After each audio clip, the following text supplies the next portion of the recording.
ওয়ালাইকুম। চলে আসলাম আবার হাজিরবাগ হাটের নতুন লেটেস্ট একটি আপডেট নিয়ে। তো আজকে তারিখ হচ্ছে 26 তারিখ এন্ড এখন সময় রাত 9:30। আমরা অবস্থান করছি লেদার কলেজের বিপরীত পাশে মাঠে। এন্ড আমরা মাঠের মধ্যে দেখতে পাচ্ছি কিন্তু বাঁশ লাগানো, বাঁশ গাড়া লাইট লাগানোর কাজ কিন্তু সম্পূর্ণরূপে শেষ। আর আমরা সাইড দিয়ে দেখতে পাচ্ছি যেরকম এই পাশটার মধ্যে ব্যাপারীরা নিজেদের জায়গা দখল করার জন্য নিজেদের পরিচয় এখানে লাগিয়ে গিয়েছে। আজকে কিন্তু গরু আসার কথা ছিল, বাট গরু আসেনি। কালকে এই সময় গরু এসে পড়বে। আজকের তারিখ কিন্তু 26 তারিখ এন্ড রাত্রে 9:30।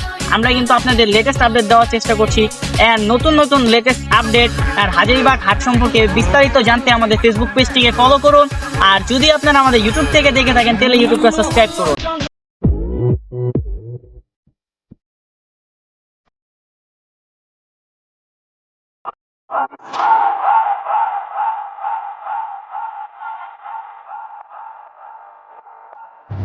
সকালবেলা গরু কিনতে আইলাম আমি হাটে, চারিদিকে গরু দেখি দাঁড়াই কইরা হাসে। ওই কিনতে আইসো আমারে, তুই টাকা আনছোস কত?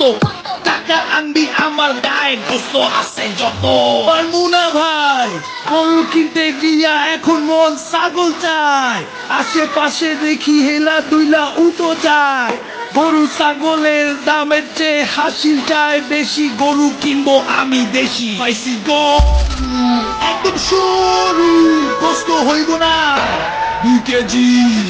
ভাই এইটা গরু কুরবানি দিমু, কষ্ট খাবো, কষ্ট খাবো, কষ্ট খাবো, কুরবানি দিমু, কষ্ট খাবো, খাবো, খাবো, খাবো, খাবো, খাবো, খাবো। কষাই কোথায় পায়? তো হাটের কাজ দেখতে আমরা জুতার দোকানের উল্টা পাশে এসে পড়েছিলাম। তো আমাদের সামনে একজন ফ্যানের সাথে দেখা হয়ে গেল এন্ড সালাম কালাম শেষে কিছুক্ষণ কথা বলার পর বিদায় নিল। তো মসজিদের সামনে চৌরাস্তার মোড়ে আমরা চলে আসলাম। তো এখানে সব কাজ কমপ্লিট, লাইট লাগানো, বাঁশ ঠিক মতো বাঁধাও কমপ্লিট, মাঠ সহ চৌরাস্তার মোড় আমাদের পুরো বাঁশ গাড়া এন্ড লাইট লাগানো সব জায়গায় কিন্তু কমপ্লিট। বাট এখন একটা গরুও আসে। তো আমরা গরু খুঁজতে খুঁজতে সামনের দিকে এগোতে এগোতে বাসার দিকে রওনা হচ্ছি।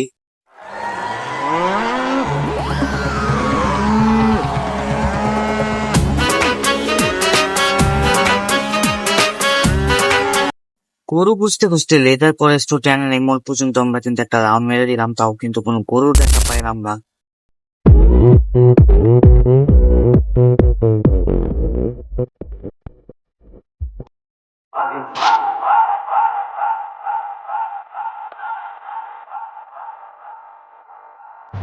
সকালবেলা গরু কিনতে আইলাম আমি হাটে, চারিদিকে গরু দেখি দাঁড়াই কইরা হাসে। ওই কিনতে হাট শুরু হওয়ার আগেই কিন্তু আমাদের সাথে একটি দুঃখজনক ঘটনা ঘটে গিয়েছে।